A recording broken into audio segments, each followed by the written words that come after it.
Bom, pessoal, então retomando o estudo do Poder Judiciário, vamos examinar agora funções típicas e atípicas do Poder Judiciário, garantias do Poder Judiciário. Vamos ainda analisar foro por prerrogativa de função para julgamento de membros do Poder Judiciário. E vamos também analisar estrutura e organização do Poder Judiciário. Então, iniciando, funções típicas e atípicas dos poderes do Estado e, mais especificamente, funções típicas e atípicas do Poder Judiciário. Temos aqui um quadro relativo aos poderes do Estado, Poder Legislativo, Poder Executivo e Poder Judiciário, e suas respectivas funções típicas e funções atípicas.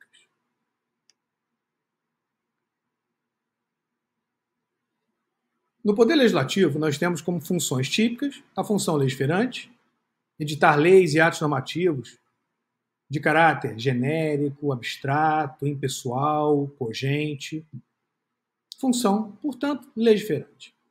Também temos a função fiscalizadora, que é a função típica do Poder Legislativo, fiscalização financeira e orçamentária e fiscalização política e administrativa. Temos ainda como função típica do Legislativo a função representativa. Representação democrática ou representação popular, função essa conferida pela Constituição, artigo 45, à Câmara dos Deputados, e também função de representação federativa, função de representar os estados da federação no âmbito nacional, no âmbito federal.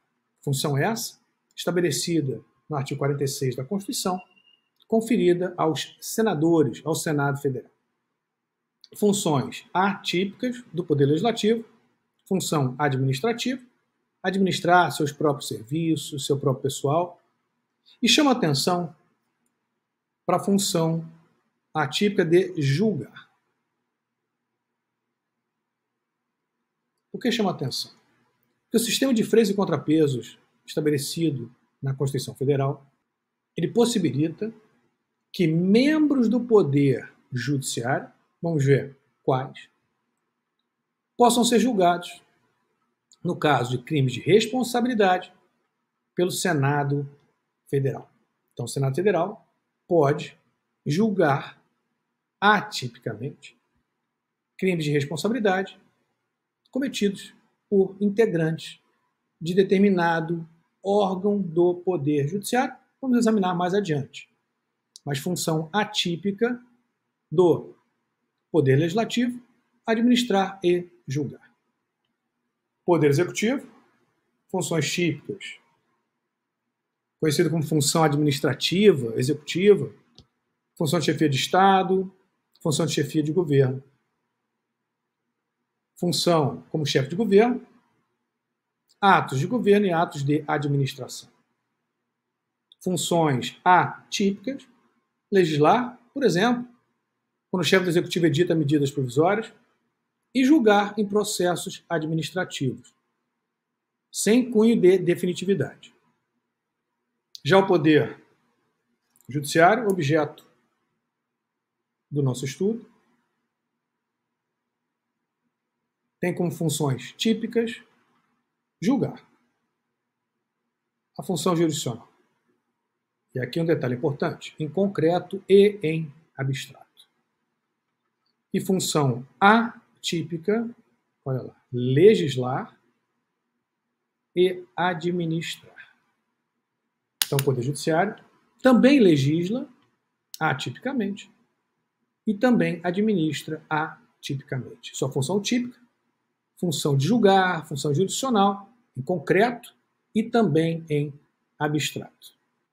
Professor, mas o Poder Judiciário, ele exerce a função legislativa atipicamente de legislar em caráter excepcional? Ele pode editar atos normativos primários equivalentes às leis? Sim. Vamos ao artigo 96, inciso 1A da Constituição Federal. Olha o que diz lá. Compete privativamente aos tribunais, inciso 1, eleger seus órgãos diretivos, não é essa parte qualquer, e elaborar seus regimentos internos, com observância das normas de processo e das garantias processuais das partes, dispondo sobre a competência e o funcionamento dos respectivos órgãos jurisdicionais e administrativos. Então veja que o Poder Judiciário ele pode sim editar atos de caráter geral, abstrato, impessoal, atos primários, pois tem fundamento direto na Constituição. Então ele também legisla. Sim, não é função típica do Judiciário legislar, é função atípica. Mas a Constituição confere, sim, excepcionalmente, ao Poder Judiciário essa função exercida atipicamente de legislar. Vamos ver como o STF se manifesta em relação a essa questão. HC 143333, 2018. Os regimentos internos dos tribunais editados com base no artigo 96, inciso 1, a linha A, da Constituição Federal, olha só, consubstanciam normas primárias de idêntica categoria às leis. Solucionando-se eventual antinomia, não por critérios hierárquicos, pois ela tem a mesma hierarquia, mas sim pela substância regulada, sendo que, no que tange ao funcionamento e organização dos afazeres do Estado juiz, prepondera o dispositivo regimental. Então, o que disse o STF aqui? Que eventual conflito dessas normas regimentais com a lei não é solucionado pelo critério hierárquico. E por que não? Porque esses regimentos, eles encontram fundamento de validade direto na Constituição. São atos primários. Atos primários, como aqui colocado, categorias primárias de mesma hierarquia das leis. Então, a solução do conflito, ela se dá pela análise do conteúdo do ato, da matéria ali regulada, para que se examine se a lei invadiu a esfera de competência material dos tribunais para editar seus regimentos internos.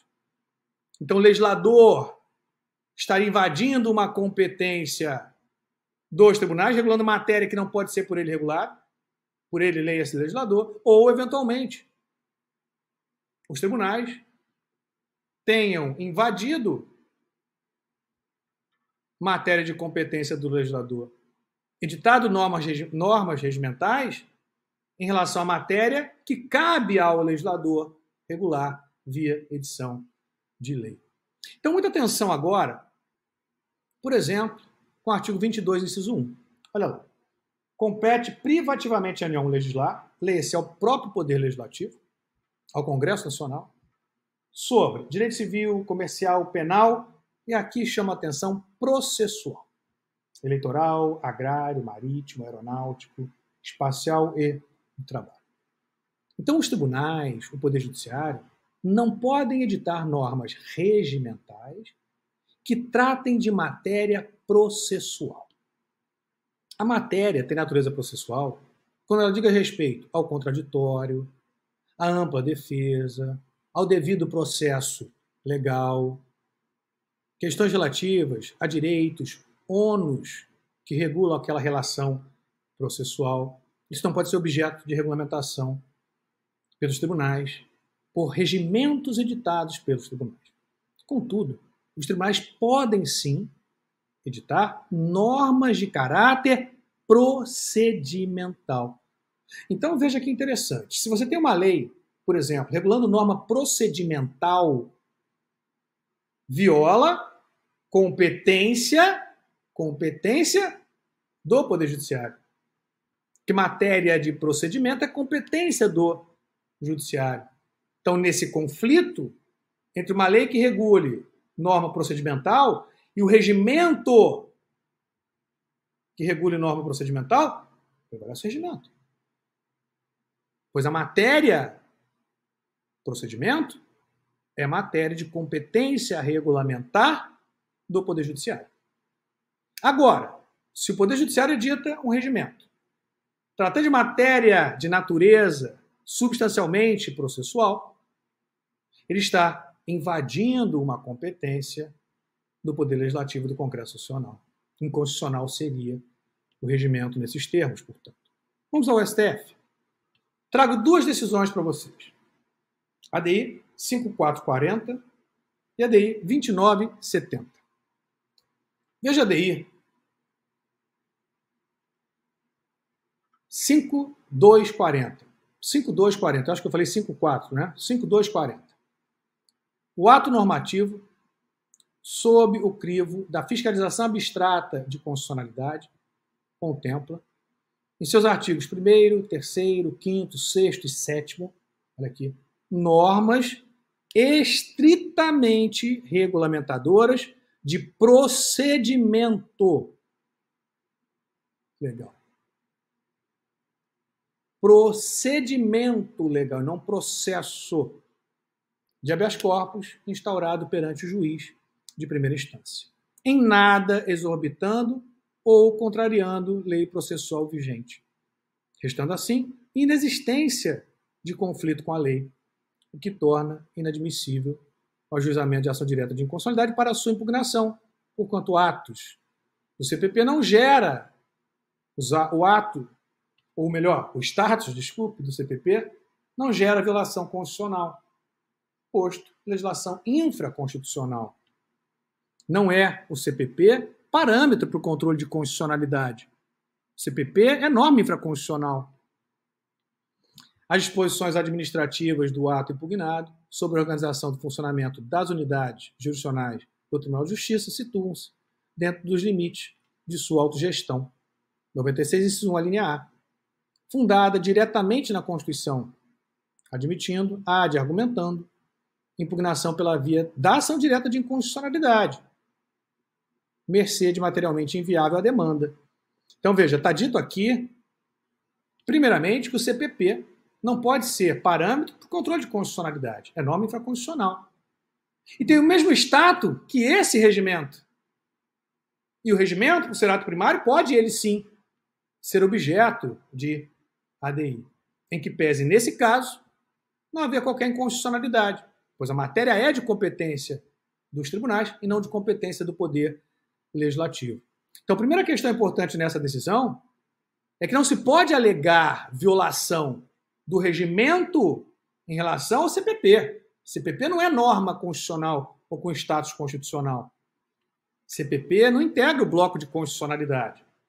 Se norma regimental tratar de matéria processual, a ADI será proposta alegando que essa norma regimental viola o 22, inciso 1 da Constituição, e não o CPP. Ela trata de matéria processual. Então, a primeira questão aqui, que eu repito, CPP é norma com status infraconstitucional. Logo, não integra o bloco de constitucionalidade para efeito de controle de constitucionalidade. E segunda observação importante é que esses regimentos encontram fundamento direto na Constituição. São atos primários. E sendo ato primário, pode ser objeto de controle de constitucionalidade em abstrato, através de ADI. Mas, no caso, por tratar, regular norma de índole procedimental, não haveria qualquer inconstitucionalidade por violar competência do Congresso Nacional para legislar sobre matéria, pois a competência do Congresso é para legislar sobre matéria processual e não procedimental. Veja novamente, no HC, esses regimentos internos com fundamento no 96.1a são normas primárias, de idêntica categoria às leis, de mesmo status que as leis. Voltando à ADI 5240. Assim, o ato normativo, sob o crivo da fiscalização abstrata de constitucionalidade, contempla, em seus artigos 1º, 3º, 5º, 6º e 7º, norma estritamente regulamentadora do procedimento legal do habeas corpus. Não regula matéria processual. E se não regula matéria processual, não há qualquer inconstitucionalidade. Não viola o artigo 22, inciso 1. Seguindo. Estritamente regulamentadoras do procedimento legal de habeas corpus instaurado perante o juiz de primeira instância. Em nada exorbitando ou contrariando a lei processual vigente, restando assim inexistência de conflito com a lei, o que torna inadmissível o ajuizamento da ação direta de inconstitucionalidade para sua impugnação. Porquanto o status hierárquico do CPP não gera violação constitucional, posto legislação infraconstitucional. O CPP é um ato infraconstitucional, não integra o bloco de constitucionalidade. As disposições administrativas do ato impugnado, artigo 2º, 4º, 8º, 9º, 10 e 11, sobre organização do funcionamento das unidades jurisdicionais do Tribunal de Justiça, situam-se dentro dos limites de sua autogestão, ou seja, dentro do que estabelecido no artigo 96, inciso 1, a linha A, da Constituição Federal, fundada diretamente na Constituição, admitindo, ad argumentando, impugnação pela via da ação direta de inconstitucionalidade, mercê de materialmente inviável a demanda, pois estão em conformidade com a Constituição.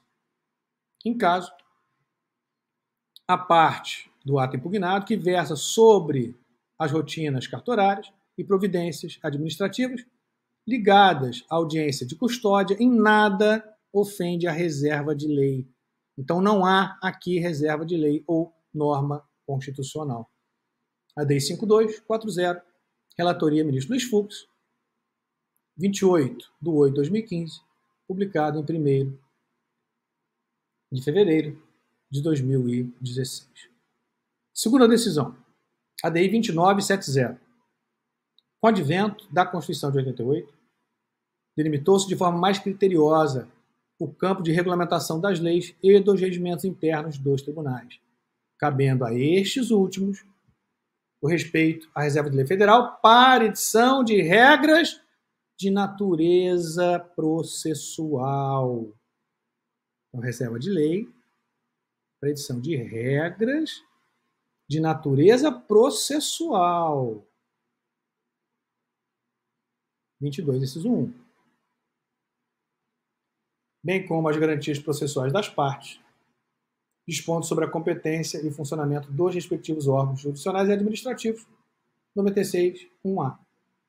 São normas de direito processual as relativas às garantias do contraditório, do devido processo legal, dos poderes, direitos e ônus que constituem a relação processual, como também as normas que regulamentem os atos destinados a realizar a causa finalis da jurisdição. Essas têm natureza processual. Ante a regra fundamental, esculpida no artigo 5º, inciso 60 da Constituição, a publicidade se tornou o pressuposto de validade não apenas do ato de julgamento do tribunal, mas da própria decisão que é tomada por esse órgão jurisdicional. Portanto, muito cuidado. Quando a matéria ali tratada tiver natureza procedimental, não há qualquer inconstitucionalidade. Tratada no regimento, não há qualquer inconstitucionalidade. Se ela tem natureza processual, aí teria inconstitucionalidade por violar competência do Legislativo Federal, do Congresso Nacional, reserva de lei. Portanto, função atípica de legislar. Também função atípica de administrar. 96, inciso 1. A linha F, por exemplo, olha lá, compete privativamente aos tribunais. A linha F, conceder licença, férias e outros afastamentos a seus membros e aos juízes e servidores que lhes forem imediatamente vinculados. Função administrativa. Então, o Poder Judiciário exerce de forma atípica função legislativa e também função administrativa. Agora, funções típicas, ou função típica do Poder Judiciário, tanto em concreto como em abstrato. Função jurisdicional, que tem por objeto aplicar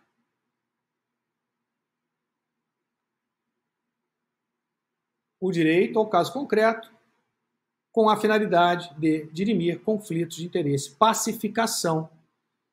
Essa é a função típica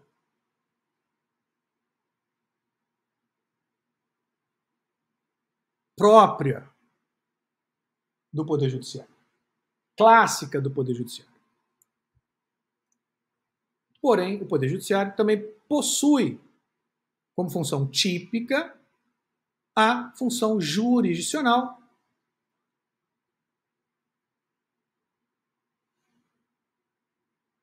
chamada de função jurisdicional atípica. É função jurisdicional, é típica do Judiciário. mas é uma função jurisdicional exercida atipicamente.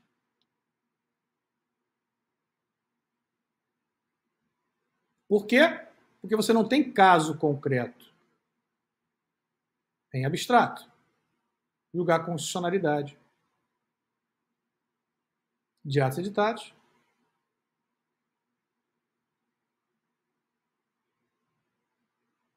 pelos demais poderes do Estado em abstrato. Alguns chegam a afirmar função de legislador negativo, pois ao julgar, declarar um ato inconstitucional em abstrato, elimina esse ato do sistema jurídico. Não gosto de utilizar essa expressão legislador negativo. Então é função jurisdicional que é típica, exercida na sua modalidade clássica, em concreto, ou a jurisdicional atípica, pois em abstrato. Agora, características da jurisdição. Características da jurisdição típica, em concreto. Lide. Conflito de interesse qualificado por uma pretensão resistida. Você tem, portanto, aqui um conflito quanto à aplicação de uma lei, um conflito de interesse qualificado por uma pretensão resistida. Também é característica da jurisdição concreta, típica, inércia da jurisdição. Depende de provocação.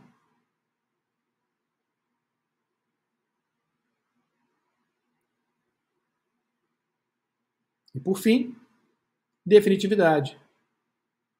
Cunho de definitividade, pois o Poder Judiciário produz decisões que fazem coisa julgada. Visto as funções, agora garantias. Para que o Poder Judiciário possa exercer, desempenhar da melhor maneira possível as funções que a Constituição confere ao Poder Judiciário, consequentemente aos seus membros, a própria Constituição ela traz uma série de garantias ao próprio Poder Judiciário e garantias aos membros do Poder Judiciário. Então nós temos garantias que são garantias ao próprio Poder Judiciário e garantias aos membros do Poder Judiciário. Todas elas visam proteger, assegurar, como o próprio nome já disse, garantir que o Poder Judiciário e seus membros cumpram, exerçam da melhor maneira possível as funções que a Constituição confere ao Poder Judiciário e aos membros do Poder Judiciário. Nós podemos dividir essas garantias em garantias institucionais, garantias do próprio Poder Judiciário e garantias funcionais, aquelas atribuídas a membros do Poder Judiciário para que eles possam melhor desempenhar as suas funções. Vamos a elas. Garantias do Poder Judiciário. Como destacado, primeiramente, garantias institucionais.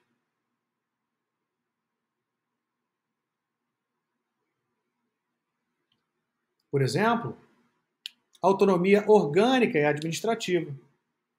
Veja o artigo 96. Olha lá. Artigo 96. Compete privativamente aos tribunais eleger seus órgãos diretivos, elaborar o regimento, já vimos, tá?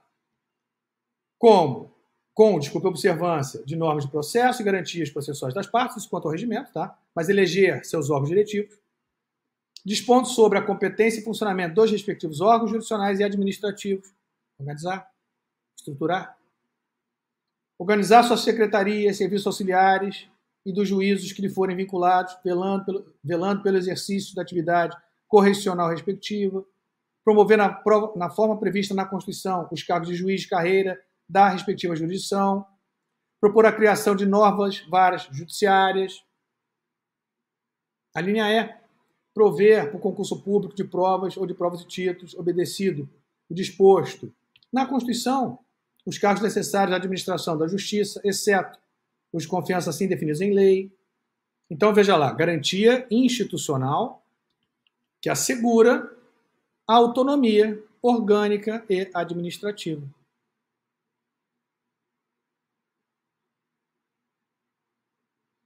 Também garantia institucional que assegura a autonomia administrativa, novamente, e financeira. Veja o artigo 99, caput, e parágrafo 1º. Caput. Ao Poder Judiciário é assegurada a autonomia administrativa e financeira. Parágrafo 1º. Os tribunais elaborarão suas propostas orçamentárias dentro dos limites estipulados, conjuntamente com os demais poderes, na linha de diretrizes orçamentárias. Então, possui autonomia administrativa e financeira. É uma garantia institucional. Nós podemos dizer ainda que as vedações estabelecidas no parágrafo 1º do 95 são garantias de imparcialidade e protegem o próprio Poder Judiciário. Então, seriam garantias do próprio Poder Judiciário. Vamos ver como o STF se manifestou quanto a isso? Veja aqui, vedações.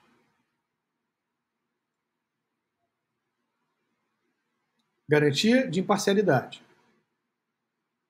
A atuação do magistrado no campo do ensino há de ficar limitada ao magistério, não alcançando participação em deliberações da entidade que o implemente. MS 29883, relatoria ministro Marco Aurélio, 24/2/2021. Próxima decisão. As vedações formais impostas constitucionalmente aos magistrados objetivam, de um lado, proteger o próprio judiciário, olha aí, garantia ao próprio judiciário. Então, aqui não é proteger o magistrado, é proteger o próprio judiciário.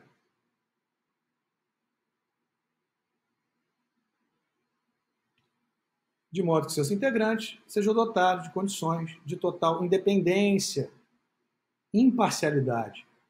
De outra parte, garantir que os juízes se dediquem integralmente às funções inerentes ao cargo. Também uma proteção ao próprio judiciário, tá? Proibindo que a dispersão com outras atividades deixe em menor valia e cuidado do desempenho da função, da atividade jurisdicional. Função essencial do Estado e direito fundamental do jurisdicionado, ou seja, proteger o próprio judiciário, a prestação jurisdicional. Artigo 95, parágrafo único, inciso 1 da Constituição da República, vinculou-se a uma proibição geral de acumulação de cargo de juiz com qualquer outro, de qualquer natureza ou feição, salvo uma de magistério. Então perceba que essas vedações aos magistrados são garantias negativas do próprio Poder Judiciário. Agora, garantias funcionais. Nós temos a vitaliciedade, a inamovibilidade e irredutibilidade, embora seja muito comum falarmos vencimentos, a Constituição fala em subsídio. Então, nós temos como garantias funcionais a vitaliciedade, a inamovibilidade e a irredutibilidade, embora, repito, seja muito utilizado vencimentos, irredutibilidade é subsídio. Garantias funcionais, vitaliciedade, inamovibilidade e irredutibilidade, assim, com a redação determinada pela Emenda Constitucional 19, irredutibilidade de subsídio. Essas garantias não são absolutas. As garantias não são absolutas. Vitaliciedade, artigo 95, inciso 1. A vitaliciedade, que no primeiro grau só será adquirida após 2 anos de exercício, dependendo da perda do cargo nesse período, de deliberação do tribunal a que o juiz estiver vinculado, nos demais casos de sentença judicial transitada em julgado. A perda do cargo exige sentença judicial transitada em julgado, havendo exceção quanto aos ministros do STF. Muito cuidado agora, hein? Está havendo exceção quanto aos ministros do STF.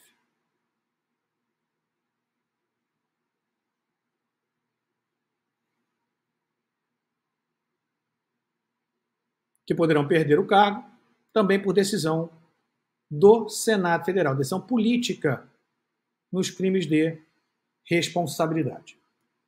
Aqui, 2 observações importantes. A vitaliciedade é adquirida no primeiro grau após 2 anos no exercício da função.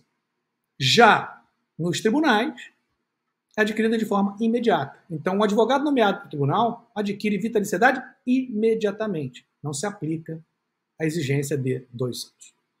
E a segunda questão importante, aqui destacada, é que, no caso de ministro do STF, eles podem perder o cargo, que é vitalício, olha, que é vitalício, por sentença judicial transitada em julgado, sim, como qualquer outro magistrado. Agora, excepcionalmente, Eles podem perder o cargo vitalício sem ser por decisão judicial, sem ser via processo judicial, e muito menos transitado em julgado.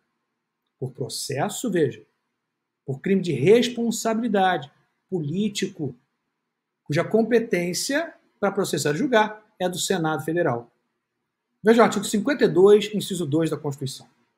Compete privativamente ao Senado Federal processar e julgar os ministros do Supremo Tribunal Federal, os membros do Conselho Nacional de Justiça, do Conselho Nacional do Ministério Público, Procurador-Geral da República e o Advogado-Geral da União nos crimes de responsabilidade. Cuidado em prova. Imagine que vem uma questão na prova e diga: existe algum cargo vitalício cuja autoridade possa perder esse cargo vitalício sem que seja por sentença judicial transitada e julgada? Sim, no único caso. Ministro do Supremo Tribunal Federal. Professor, mas aí está dizendo Procurador-Geral da República. Veja, o cargo de Procurador-Geral da República não é vitalício. Aí está dizendo membro do Conselho Nacional de Justiça, o cargo também não é vitalício. Advogado-Geral da União, o cargo também não é vitalício. O Procurador-Geral da República pode perder o cargo de Procurador-Geral da República por decisão do Senado, mas não o cargo no Ministério Público, que é vitalício. Então, cuidado com essa eventual pegadinha em prova. Segunda garantia, inamovibilidade. Como eu disse, as garantias não são absolutas. Será possível a remoção por motivo de interesse público. Artigo 95, inciso 2, combinado com o artigo 93, inciso 8. 93, inciso 8, redação determinada pela emenda constitucional 103 de 2019. O ato de remoção ou de disponibilidade do magistrado por interesse público fundar-se-á em decisão por voto da maioria absoluta do respectivo tribunal ou do Conselho Nacional de Justiça, assegurada ampla defesa. Então, inamovibilidade também não é absoluta. Terceira garantia, irredutibilidade de subsídio. A garantia, como diz o STF, ela é apenas nominal, não é real. Vamos a duas decisões do Supremo. Uma em controle concentrado, outra com repercussão geral reconhecida e mérito julgado. Primeira, ADI 4638. No que toca ao parágrafo 1º do artigo 15 do regimento do CNJ, artigo 15, o tribunal observada a maioria absoluta de seus membros ou do órgão especial, na oportunidade que determinar a instauração do processo administrativo disciplinar, decidirá fundamentadamente sobre o afastamento do cargo do magistrado até a decisão final, ou conforme lhe parecer conveniente ou oportuno, por prazo determinado, assegurado o subsídio integral. Parágrafo 1º, que foi propriamente objeto de controle, o afastamento do magistrado previsto no caput poderá ser cautelarmente decretado pelo tribunal. Esse foi objeto propriamente de controle, hein? Antes da instauração do processo administrativo disciplinar, quando necessário ou conveniente, a regular apuração da infração disciplinar.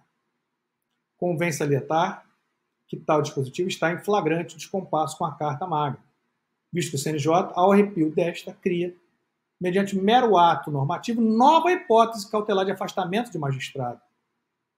Essa do parágrafo 1º. Qualquer restrição às garantias da inamovibilidade e da vitaliciedade exige a promulgação de lei em sentido formal e material, sob pena de flagrante ofensa ao princípio da legalidade e ao devido processo legal. Segunda decisão, RE 549-560. Repercussão geral reconhecida com mérito julgado.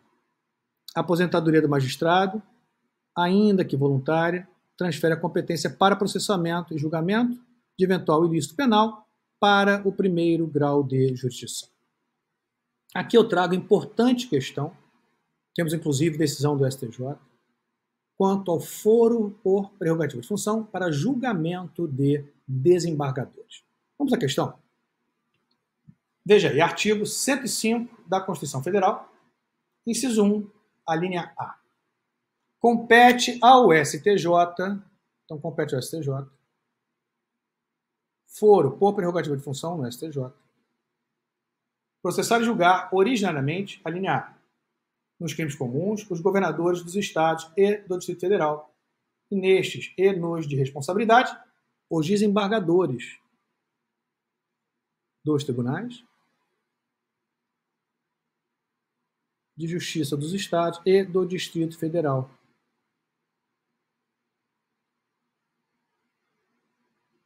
Então, nos crimes comuns e de responsabilidade, competência, conforme artigo 105, inciso 1, para julgar desembargadores dos tribunais de justiça dos estados e do Distrito Federal é do STJ. O STF, na ação penal 937, adotou a interpretação teleológica, reduzindo o alcance do foro por prerrogativa de função, estabelecido na Constituição, artigo 53, parágrafo 1º, para julgamento de deputados federais e senadores. Veja o que diz a Constituição. Parágrafo 1º, 53.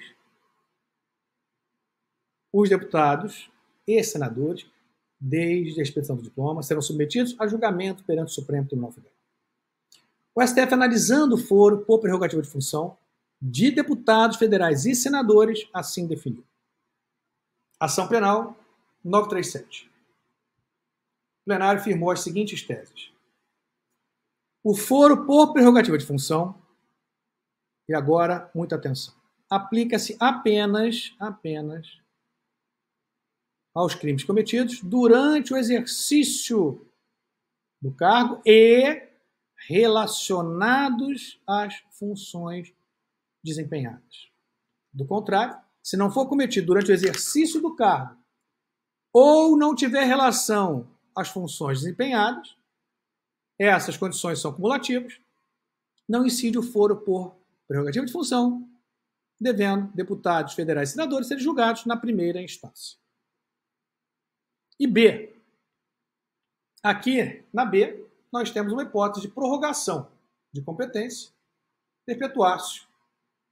Diz lá, após o final da instrução processual, com a publicação do despacho de intimação para apresentação de alegações finais, a competência para processar e julgar ações penais não será mais afetada em razão de agente público vir a ocupar outro cargo ou deixar o cargo que ocupava, qualquer que seja o motivo. Outra decisão no STF, inquérito 687, o foro por prerrogativa de função seja aplicado apenas aos crimes cometidos durante, então crimes cometidos, olha lá, novamente, durante o exercício do cargo e relacionados às funções desempenhadas, com a hipótese excepcional de prorrogação de competência. A partir dessa interpretação do STF, ação penal 937, relativa a deputados federais e senadores, o STJ adotou, na mesma linha restritiva, um novo entendimento a ser adotado quanto ao foro por prerrogativa de função de governadores do Estado ou de Estado a serem julgados no STJ. Vamos ver. Governadores e crimes comuns. STJ interpretando o alcance do artigo 105, inciso 1 da Constituição, que dispõe da seguinte maneira. Compete ao Superior Tribunal de Justiça, inciso 1, processar e julgar originariamente nos crimes comuns os governadores dos estados e do Distrito Federal. Mas basta o governador praticar um crime comum para que ele seja julgado no STJ, para que ele tenha foro por prerrogativa de função no Superior Tribunal de Justiça? O STJ adotando linha de entendimento que o STF definiu para deputados federais e senadores na ação penal 937, também aqui limitou o alcance do foro por prerrogativa de função, dizendo o seguinte, STJ, ação penal 857, apenas incide o 105, inciso 1, para crimes praticados no exercício da função e em razão desta. Mas como nós ficamos se o crime for praticado por desembargador? Lá no artigo 105, inciso 1, diz, olha só, compete ao STJ processar e julgar originariamente, alinear nos crimes comuns governadores de Estado e do Distrito Federal, já vimos, e nestes e nos de responsabilidade, tanto crime comum como de responsabilidade, os desembargadores dos tribunais de justiça dos Estados e do Distrito Federal. E se o crime for praticado por desembargador? Um crime comum. exige-se também que ele tenha sido praticado no exercício do cargo e relacionado à função para que incida o foro por prerrogativa de função e, não tendo sido praticado no exercício do cargo ou não tenha relação com a função, lembrando, cumulativo, ele seja julgado em primeira instância. E o STJ entendeu que, nesse caso, não. Mesmo não tendo relação com a função, não tendo sido praticado no exercício do cargo, tem uma questão aqui relevante, que é a questão de hierarquia e, mais ainda, a garantia de imparcialidade do julgador. Porque imagine o seguinte, imagine que o juiz a julgar aquele desembargador está vinculado ao desembargador no respectivo tribunal. Ele poderia se sentir constrangido, coagido, ameaçado de julgar o desembargador, que eventualmente, por exemplo, pode ali na frente analisar uma possível promoção desse juiz.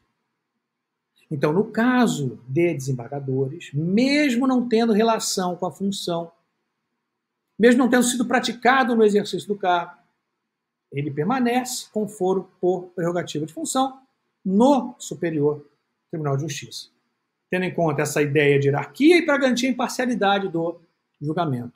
Vamos à decisão do STJ estabelecendo esse distinguish. STJ informativo 639, 2019, questão de ordem, nação penal, 878-DF, relatoria ministro Benedito Gonçalves, por maioria julgado em 21/11/2018, publicado em 19/12/2018. Tema: prerrogativa de foro, artigo 105, inciso 1, alínea A da Constituição, crime imputado por desembargador, ainda que não tenha relação, hein?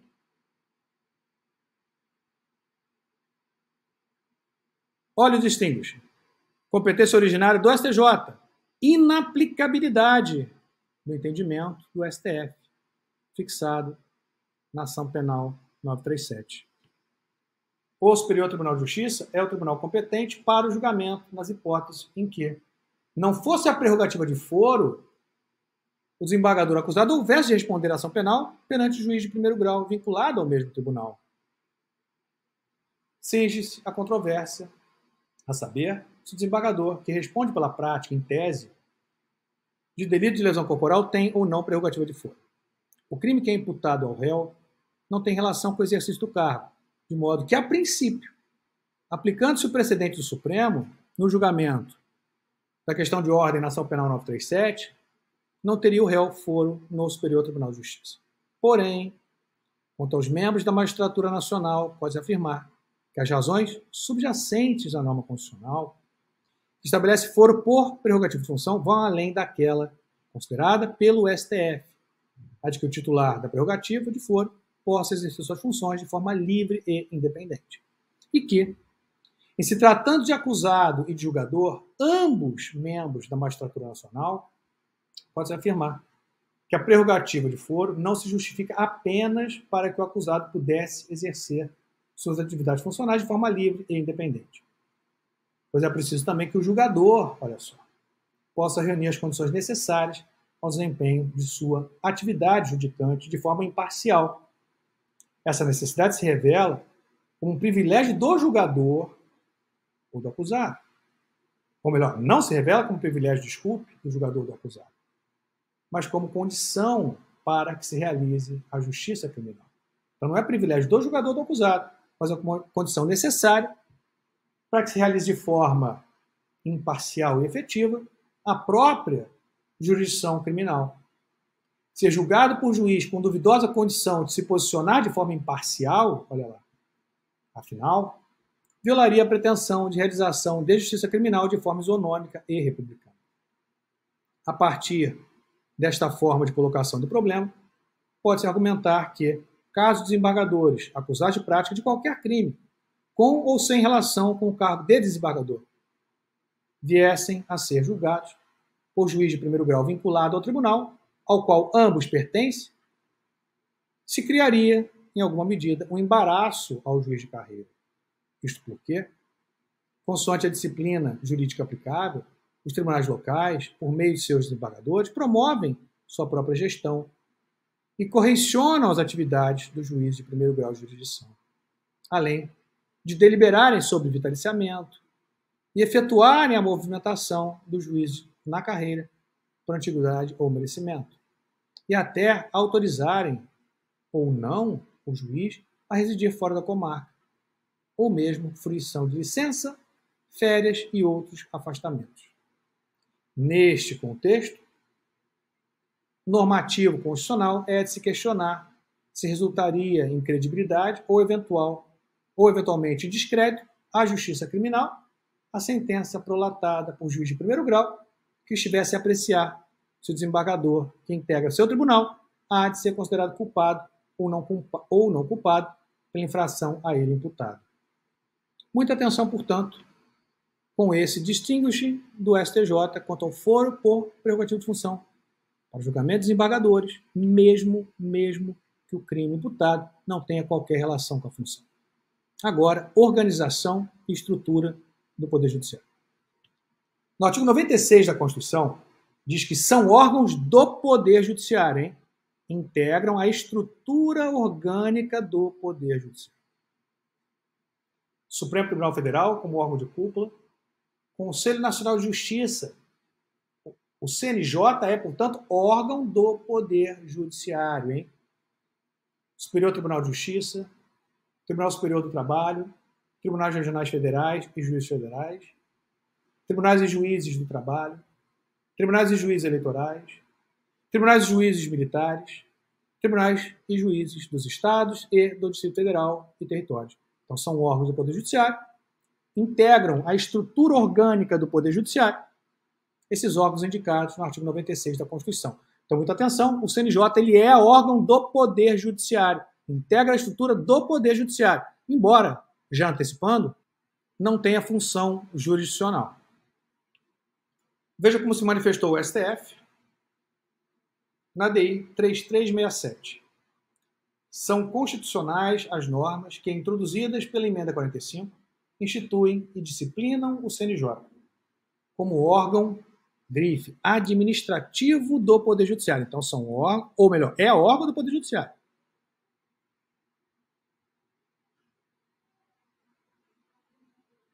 Caráter nacional, regime orgânico unitário, controle administrativo, financeiro e disciplinar.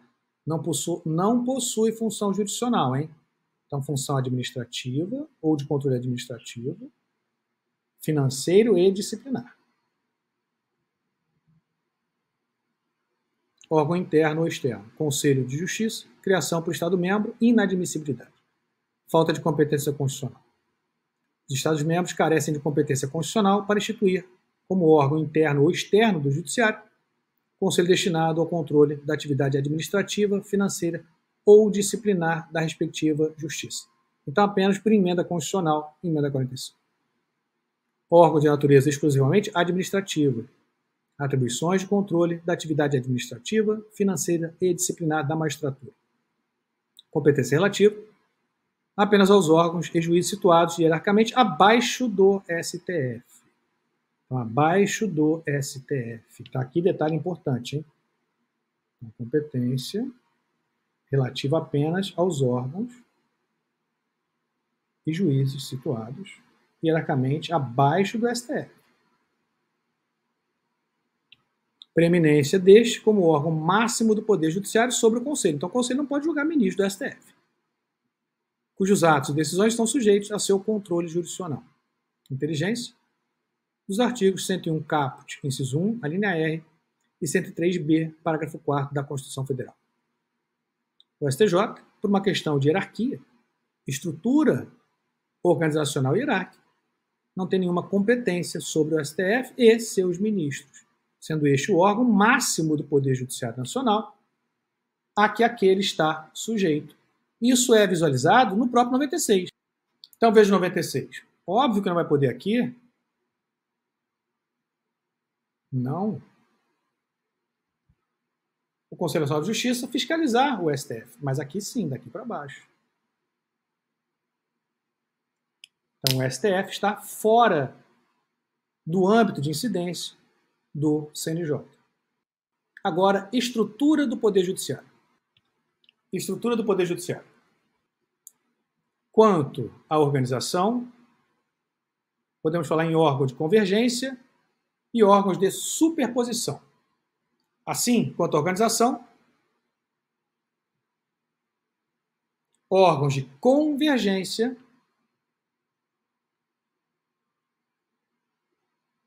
são órgãos ou centros de convergência responsáveis pela última decisão.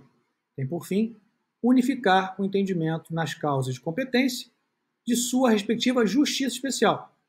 São os tribunais superiores, TST, TSE, STM.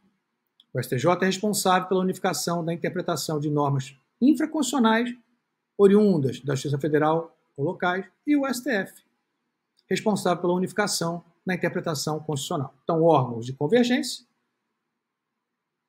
TST, TSE, STM, STJ e STF, onde convergem a interpretação, onde se unifica o entendimento. Já órgãos de superposição não pertencem a nenhuma justiça, embora não pertençam a nenhuma justiça, suas decisões se sobrepõem. Então, suas decisões se sobrepõem às decisões proferidas pelos órgãos inferiores, tanto da justiça comum como especial. Por exemplo, STJ, decisões se sobrepõem às decisões da Justiça Comum Federal, Estadual, do DF, território, e STF. Se sobrepõem a todas as demais. Então, órgão ou órgãos de superposição, STJ e STF. Órgãos de convergência, TST, TSE, STM, STJ e STF. Quanto à natureza do órgão,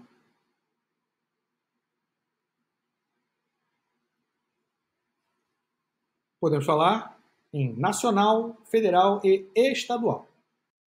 Quanto à natureza do órgão, nacional, STF e STJ. Federal, Justiça Federal. Estadual, Justiça Estadual.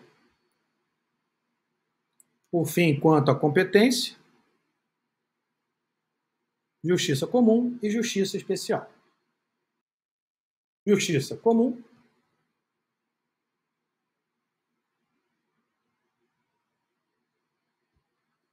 Justiça Federal, Tribunais Regionais Federais, Juízes Federais, Juizados Especiais, Justiça do DF e Territórios. Justiça Estadual, Tribunais de Justiça, Juízes Estaduais, Juizados Especiais, Justiça de Paz e Justiça Especial, Justiça do Trabalho, Justiça Eleitoral, Justiça Militar da União, Justiça Militar dos Estados, DF e Territórios. No panorama, nós teríamos a seguinte situação.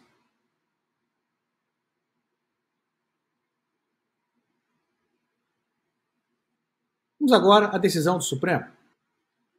Ressalvadas as hipóteses previstas em tratados, convenções e regras de direito internacional, os órgãos integrantes do Poder Judiciário brasileiro acham-se delimitados quanto ao exercício de sua atividade jurisdicional pelo conceito que é eminentemente jurídico de território, ou seja, limitados pelo território. Então, delimitados ou limitados territorialmente.